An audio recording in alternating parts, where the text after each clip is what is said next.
कष्टभंजन हनुमान दिलाएंगे हर कष्ट से मुक्ति। गुजरात के भावनगर के सारंगपुर में है विराजित कष्टभंजन हनुमान। यहाँ करते हैं महाराजाधिराज के नाम से राज।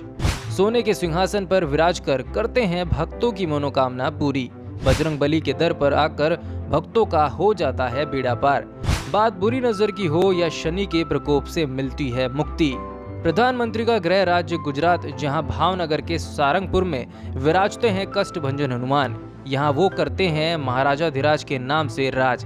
सोने के सिंहासन पर विराज कर करते हैं अपने भक्तों की मनोकामना पूरी। कहते हैं कि बजरंगबली के इस दर पर आकर भक्तों का हर दुख, उनकी तकलीफ का इलाज हो जाता है, फिर चाहे बात बुरी नजर की हो या शनि के प्रकोप की। बताया जाता है कि बजरंगबली ने अपने बाल स्वरूप में ही सूर्य को निगल लिया था। उन्होंने राक्षसों का वध किया और लक्ष्मण के प्राणदाता भी बने।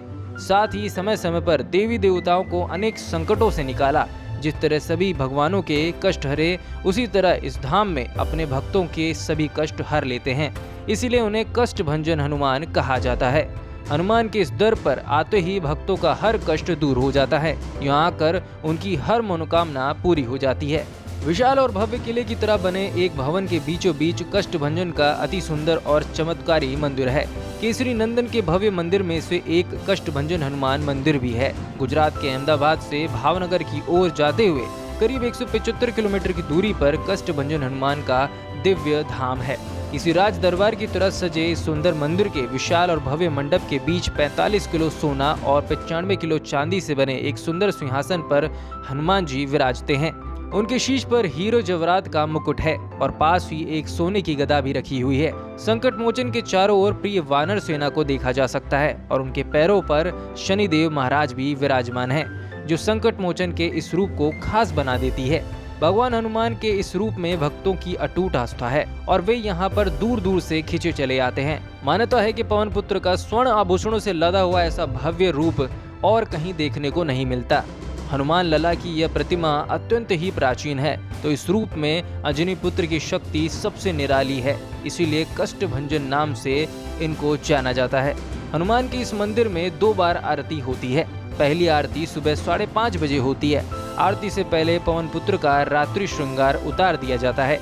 फिर नए वस्त्र पहनाकर उन्हें सोने के आभूषणों को वापस से पहना दिया जाता है और इसके बाद वेद मंत्रों और हनुमान चालीसा के पाठ के बीच संपन्न होती है हनुमान लला की यह आरती। बजरंगबली के इस मंदिर में वैसे तो रोजाना ही भक्तों का तांता लगा रहता है, लेकिन मंगलवार और शनिवार को यहाँ लाखों भक्त आते हैं। नारियल, पुष्प और मिठाई का प्रसाद केसरी नंदन को भेंट करी जाती है। कुछ भक्त तो मात्र शनि प्रकोप से ही मुक्ति पाने के लिए यहाँ आते हैं, क्योंकि वो जानते हैं कि अगर शनिदेव किसी से डरते हैं तो वह स्वयं संकट मोचन हनुमान है। कष्टभंजन हनुमान की मंगलवार और शनिवार को विशेष आराधना होती है। भक्त अपने कष्टों और बुरी नजरों के दोष को दूर करने के लिए यहाँ दूर दूर से कामना लेकर आते हैं और मंदिर के पुजारी से बजरंगबली की पूजा करवाकर अपने कष्टों से मुक्ति पाते हैं। चलिए अब आपको बताते हैं इस मंदिर की क्या खास विशेषता है। कहा जाता है कि एक समय था जब शनिदेव के पूरे राज्य पर आतंक था। लोग शनिदेव के अत्याचार से त्रस्त थे। आखिरकार भक्तों ने अपनी फरियाद बजरंगबली के दरबार में लगाई। भक्तों की बातें सुनकर हनुमान जी ने शनिदेव को मारने के लिए उनके पीछे पड़ गए। अब शनिदेव के पास जान बचाने का आखिरी विकल्प यही था कि वह स्त्री रूप धारण कर लें, क्योंकि उन्हें पता था कि हनुमान जी बाल ब्रह्मचारी हैं और वह स्त्री पर हाथ नहीं उठाएंगे। परंतु भगवान श्री राम के आदेश पर हनुमान जी ने स्त्री रूप में आए शनिदेव को कुचल दिया और भक्तों को शनिदेव के अत्याचार से मुक्त कराया। मान्यता है कि बजरंगबली के इस रूप ने शनि के प्रकोप से मुक्ति दिलाई। इसीलिए यहाँ की गई पूजा से शनि के समस्त प्रकोप तत्काल दूर हो जाते हैं। तभी तो दूर दूर से भक्त यहाँ आते हैं और शनि की दशा से मुक्ति पाते हैं, क्योंकि भक्तों का ऐसा विश्वास है कि केसरी नंदन के इस रूप में 33 कोटि देवी देवताओं की शक्ति समाहित है। इस हनुमान मंदिर के प्रति लोगों में बहुत ज्यादा श्रद्धा है, क्योंकि यहाँ भक्तों को बजरंगबली के साथ साथ शनिदेव का भी आशीर्वाद मिल जाता है। कहा जाता है कि यहाँ अगर कोई भक्त नारियल चढ़ाकर अपनी कामना बोल दे तो उसकी झोली कभी खाली नहीं रहती। शनि दशा से मुक्ति पाने के लिए यहाँ पर संकट मोचन हनुमान जी हमेशा रक्षा करने के लिए विराजमान रहते हैं।